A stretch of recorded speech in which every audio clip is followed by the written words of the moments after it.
Hello everyone, welcome back to our YouTube channel Login Aid. Today in this video, I'm going to show you how to delete live video on Facebook.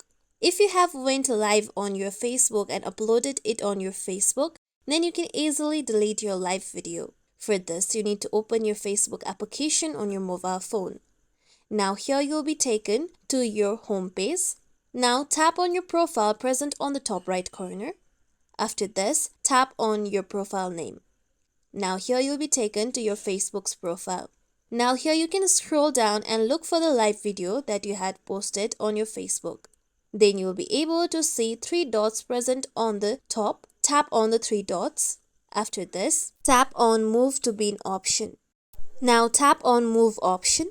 With this, now your live video will be deleted from your profile and it will be moved to your recycle bin on your Facebook. Your deleted Facebook live video will remain on your recycle bin for 30 days. After 30 days, it will be deleted permanently from your Facebook. This is how we can delete live video on Facebook. This is it for tutorial everyone. Hope this tutorial was helpful to you all. If you like today's tutorial, make sure you like, share, subscribe to our YouTube channel for more tutorials like this. Thank you for watching.